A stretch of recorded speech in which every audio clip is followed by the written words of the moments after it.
လာပြီလာသည်ကြည်နေရင်မှာပင်တရိပ်ရိပ်မြင့်တက်လာ၏လာ၏ရှေ့စီတွင်ပါးလျားသောတိမ်လိပ်တန်းတစ်ခုတရွေ့၍ဖြတ်ကျော်လျက်ရှိသည်ပြာမောင်သောကောင်းကင်ပြင်တွင်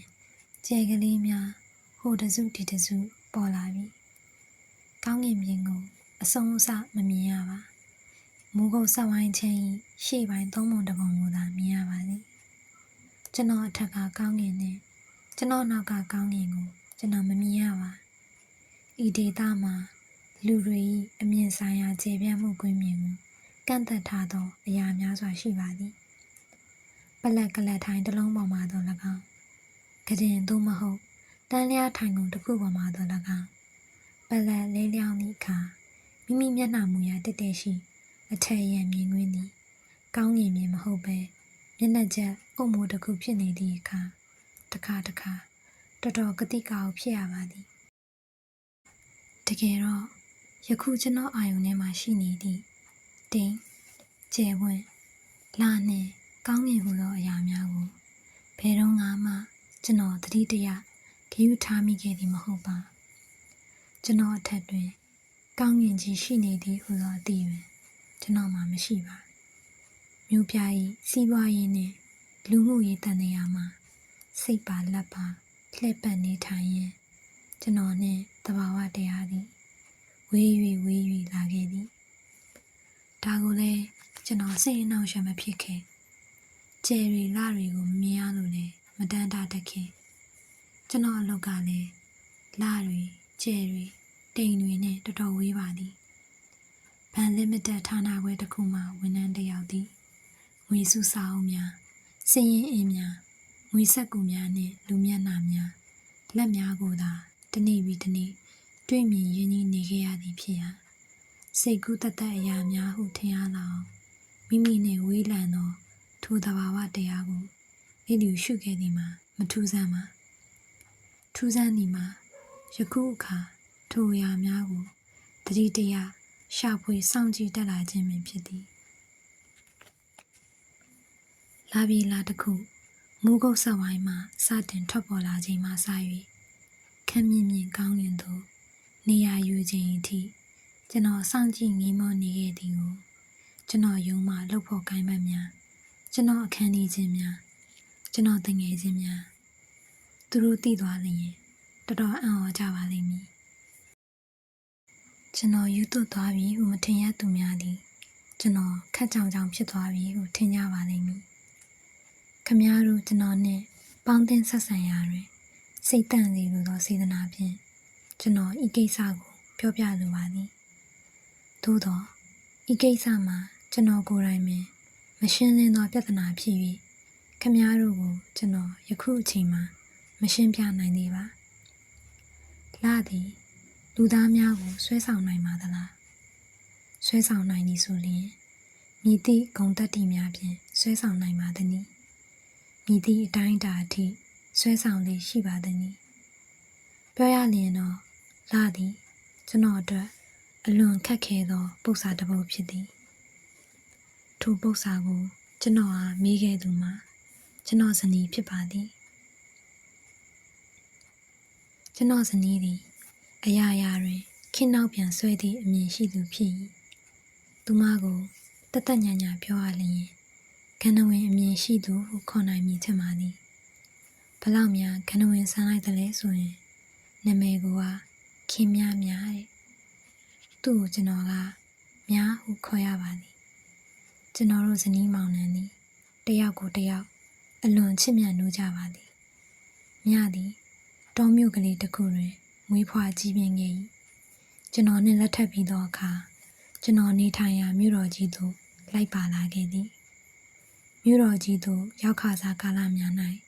မြသည်ဘဝကိုကြည်နက်ပျော်ရွှင်ခဲ့သည်ဟုကျွန်တော်ထင်ပါသည်အမကန်လှပထူးဆန်းသောအဆောက်အအုံများမိုးသို့ထီလူမတန်မြင့်မာသည့်တိုက်ကြီးများနှစ်ထပ်မော်တော်ကားလမ်းများရှင်သွားလာရန်စောက်ထားသည့်တရားကြီးများမြစ်ကူးချောင်းကူးတရားကြီးများခန့်ညားလှပသည့်ရုပ်ရှင်ရုံကြီးများအားကစားကွင်းနှင့်ဘူတာရုံကြီးများကိုမြသည်တန်းတော်ညီမော့ခဲ့ဘူး၏ အဝေးပြေးကားဂိတ်စခန်းသို့ရောက်စဉ်လေရင်ကွင်းစီမှအတန်ကျဲလောင်စွာမြည်ဟိမ့်ပြီးကောင်းကင်သို့တက်လာသည့်ဂျက်လေရင်ကြီးများကိုအထိတ်တလန့်ထို့နောက်သဘောကျစွာမော့ကြည့်ပြုံးရယ်ခဲ့မှုသည်လေးအေးဆက်တက်ဆင်ထားသည့်စလွန်ကားကိုသဘောကျစွာ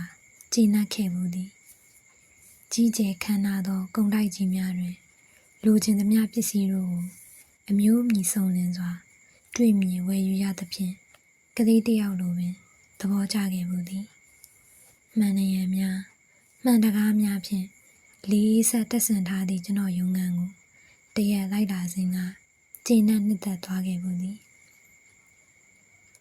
ထို့ကြောင့်လည်းမြသည်မြို့တော်ကြီးမှာကျွန်တော်ဇနီးဖြစ်လူရဝင်ရခြင်းပေါ်ပျော်ရွှင်နှစ်သက်နိုင်လိမ့်မည်ဟုကျွန်တော်ထင်ခဲ့၏ရိုးသားဖြောင့်မှန်သောဇနီးတစ်ယောက်ကိုရရှိထားရခြင်းအပေါ်ကျွန်တော်ကလည်းဂုဏ်ယူကြည်နပ်လိမ့်မည်ဟုကျွန်တော်ထင်ခဲ့၏သို့သောကျွန်တော်အထင်များမှားယွင်းခဲ့သည်ဒါကိုလည်းကျွန်တော်ချက်ချင်းမသိခဲ့တဖြည်းဖြည်းချင်းကာလကြာမြင့်မှာအနေပါကျွန်တော်ရိပ်မိခဲ့ရခြင်းဖြစ်ပါသည်မြအပေါ်ကျွန်တော်စိတ်ပြည့်ရခြင်းမှာမြသည်တိုက်ခန်းချင်းချင်းမှာနေထိုင်ရသည့်ဘဝနှင့်ဘလို့မှညီသားကြမလာခြင်းကြောင့်ဖြစ်သည်ဧကန်အိတ်ခမ်းထမင်းစားခမ်းမိဖို့ခမ်းဟူ၍ကျွန်တော်ကတတ်နိုင်သမျှအခန်းဖွဲ့ပေးခဲ့တော်လဲမြ၏စိတ်ကကျဉ်ကျပ်နေသည်အဝတ်လှမ်းစရာနေရာတွေအများကြီးရှိပါလေရဲ့ထမင်းစားခမ်းနှင့်မိဖို့ခမ်းမှာဂျိုးရန်တန်၍အဝတ်လှမ်းခြင်းလှမ်းသည်အိတ်ခမ်းထဲမှာမိဖို့တိုင်ရင်ရနိုင်ပါလေရဲ့နှင့်ကျဉ်ကျပ်သည်ဟုဆိုကာဧကန်စတီကုံများကိုဘေးသို့ရွှေ့၍ကျမ်းပြင်မှာမိဖို့တိုက်ခြင်းတိုက်သည်ကျွန်တော်နှင့်အတူဧည့်သည်ပါလာ၍လည်းမြသည်သူမ၏အလုပ်ကိုနေရာရွှေ့ရန်စိတ်ကူးတတ်သူမဟုတ်ချေကျွန်တော်ဧကန်တောင်မှာမြေအိုးဖြင့်စိုက်ပျိုးထားသောဂမုံပင်ကြီးကိုမြကရေမောနေတတ်သည်ဒါတစ်ပင်နဲ့လားဒါကြီးအဖြစ်အကိုခန်းထဲမှာရှုပ်နေုံပဲကျွန်တော်ကမျက်စိပတာတာဖြစ်သည်ဟုထင်သောအရာများကိုမြကမနှစ်သက်မြဒီစင်အဲ့လိုပစ္စည်းပွားရှုပ်နေအောင်တင်းမမဟုတ်ဘူးကွာချိန်စစ်စစ်ဖြင့်ပြုလုပ်ထားသောနေရန်တောင်းကပ်သုံးစင်းစင်ကလေးပေါ်မှာမြသည်လက်လန်းမိသည်များပစ္စည်းများကိုစုပြုံတင်ထားတတ်၏မျက်မှန်အိတ်လိုလက်သေးညက်လိုအရာဝတ္ထုမျိုးလက်ပတ်နာရီလိုဆေးပလင်းလိုစိတ်ပတိလိုစတက်ပလာလိုအရာဝတ္ထုမျိုးတွေကိုစင်ပေါ်မှာမြင်မကောင်းရှုမကောင်းတင်ထားတတ်၏စင်ဆိုတာပစ္စည်းတင်ဖို့မဟုတ်ဘူးလားကိုရဲ့ဒါဖြင့်အခုစင်ကဘာတင်မှုထားတာတော့ပန်းဆိုင်အိုလေးတစ်ခုတလေသို့မဟုတ်ဘဘူးရုပ်တစ်ခုတလေတင်နိုင်ရန်သာထားသောစင်ဖြစ်သည်ဟုပြောလျင်မြကမျက်မှောင်ကျုံနေသည်ကျွန်တော်စကားကိုလက်မခံနိုင်သလိုအမူအရာပင်ဖြစ်၏မြအဲ့ဒါရှင်းလိုက်စမ်းပါကွာနောက်ကလည်းအဲ့လိုမတင်ပါနဲ့သို့တော့3-4ပတ်ကြာသောအခါစင်ပေါ်မှာပစ္စည်းမျိုးစုံရောက်နေပြန်တော့သည်စပင်အုပ်ထူပြီးရှည်လျားသောမြအတွက်ကျွန်တော်တိုက်ခင်း၏ရေချိုးခန်းချင်းချင်းလေးမှာခေါင်းလျှော်ရခြင်းသည်ဆင်းရဲဒုက္ခပင်ဖြစ်သည်ထိုဒုက္ခသည်မြ၏ဒုက္ခမဟုတ်ကျွန်တော်၏ဒုက္ခပင်ဖြစ်သည်ရေချိုးခန်းကျမ်းမြင်ရေထွက်ပေါက်မှာတက်ထားသောတန်စကားကလေးတွင်အမိုက်ဆများစပင်မြင်များရှုပ်ထွေးပိတ်ဆို့နေသည့်အခါရေသည်ကြွေပြားကျမ်းမြင်ပေါ်မှာခြေမျက်စိရှမ်းနေတော့သည်မြလောင်းတန်စကားမှာကန့်ညိနေသောအရာများပြ၍ရှင်းလင်းတန့်စင်ခိုင်းသောအခါမြသည်အနှဲငယ်တွန့်ဆုံစွာနာခံ၏တခါတခါတန်စကားမှကြော်ပြီးဘာပစ္စည်းတွေဘလို့ဝင်ရောက်သွားသည်မသိရပါပဲရေထွက်ပေါက်လုံးဝပိတ်ဆို့နေတတ်သည်ကျွန်တော်စူးစမ်းပြင်ဆင်၍မရသောအခါရေပိုက်ပြင်သည့်အလုသမားခေါ်ယူရသည်ထိုကိစ္စအတွက်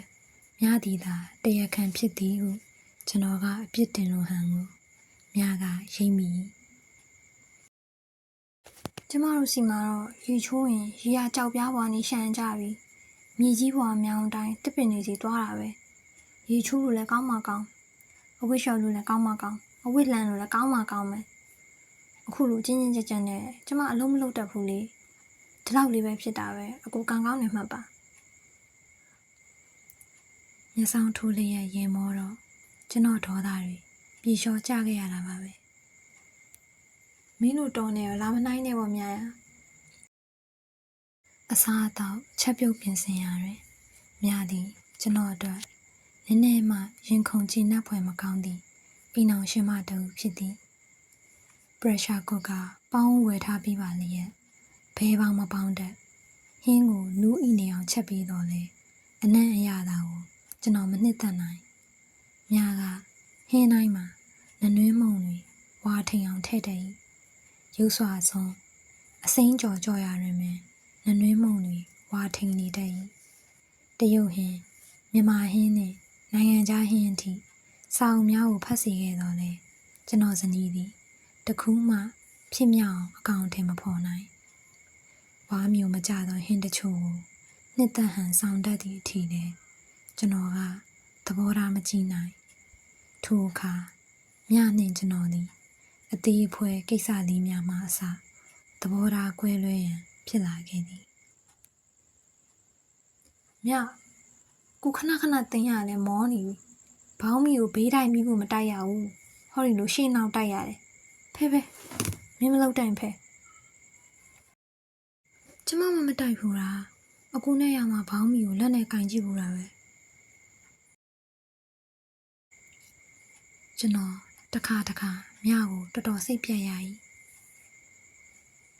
ဘသူကတော့မွေးတဲ့ကတက်လာမှလည်းမြရဲ့မင်းမှတ်ထားဖို့ပြောတာပါတခါမရရင်နောက်တခါပေါ့စိတ်ဝင်စားရင်တက်သွားတာကြီးပဲမင်းစိတ်ဝင်စားလို့မင်းမတက်တာကြီးကျွန်တော်ကအပြစ်တင်ရင်လည်းမြကထုံပေးပေးအပြုံးဖြင့်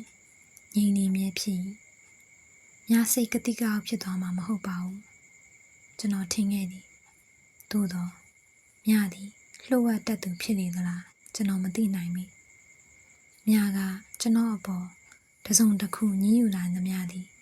ကျွန်တော်နဲ့မပတ်သက်စေရပဲတခြားကိစ္စများအပေါ်ဆွဆွဲညှဉ်းယူမှုများသာဖြစ်၏အကူတို့ရောင်ဝါဈေးတဲ့တွေကတိတ်လေးခူတာပဲနော်မရိုင်းလိုက်တာလည်းပြောမနေနဲ့တော့လူကိုအားမှန်နေလားမသိဘူးတခါတည်းရန်မြဈေးသွားလျင်ဈေးတယ်နဲ့ရန်ဖြစ်လာတတ်သည်ဟောတယ်လောက်စကောင်းဝိုင်းလေးထဲမှာမဖြစ်စလောက်ကုန်ပစ္စည်းတွေရင်းပြီးတနေ့150 200မြအောင်ရောင်းနေကြမှာတော့ဘယ်ကောင်းနိုင်မှမလို့ကိုရဲ့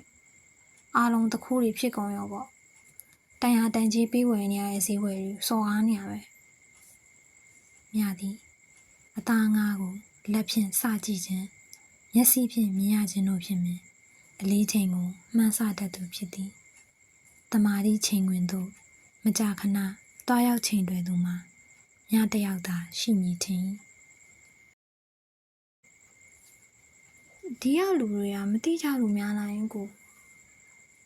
မြကဆေးရှုပ်စွာမိဘူး၏ဘယ်မသိရှိပါမလဲများရာတိမှာပေါ့ဒါပေမဲ့အားလုံးကကိုယ့်အလုပ်ကိစ္စတွေမပြီးမှစိုးရိမ်နေရတဲ့လူတွေခတ်တွတ်လားခတ်တွတ်ပြန်ဒါတွေကိုအချင်းကုန်မခံနိုင်လို့ပဲဖြစ်မှာပေါ့ကျွန်တော်မသိနိုင်သောကိစ္စအတွက်ကျွန်တော်မသိသောအင်ရှင်မများ၏စိတ်ဓာတ်ကိုချင်းစာပြီးခံမှန်းပေးမိတော့ညကမျက်မှောင်ကျုံ၍ခေါင်းရမ်းနေခဲ့ပါသည်အကူတို့ရောင်ကလေးကလည်းမလက်ဆက်ဘူးနော်ကျမတို့မျိုးမှာဆိုလေးကတိတ်လက်ဆက်တာပဲလေကွင်းတွေစီကဖြတ်လာရဲ့လီတစ်ပင်တွေစီကဖြတ်လာရဲ့လီတောင်ကုန်းတွေစီကဖြတ်လာရဲ့လီမြစ်ပြင်စီကဖြတ်လာရဲ့လီအေးစိမ့်ညာပဲကိုရဲ့အခုဖြင့်ကျမအသက်ရှူရမကောင်းစိတ်လိတ်တွေကလည်းတောက်လိုက်ကြတာတမျိုးလုံးအစိတ်တွေပြန့်နေပြီထင်တယ်ကျွန်တော်တောက်လက်စာစီဂရက်ကိုမျက်စောင်းထိုးပြီးပြောတတ်သည်ကိုစိတ်လိတ်တောက်တာများမကြိုက်ဘူးလားသမီးစားဘဝတုန်းကရင်ခုန်မှုမျိုးဖြင့်ကျွန်တော်ကစနောက်ရင်မောလို့ဒီအခါညကမျက်နှာထားတီတီဖြင့် ခေါင်းရမ်းခဲ့သည်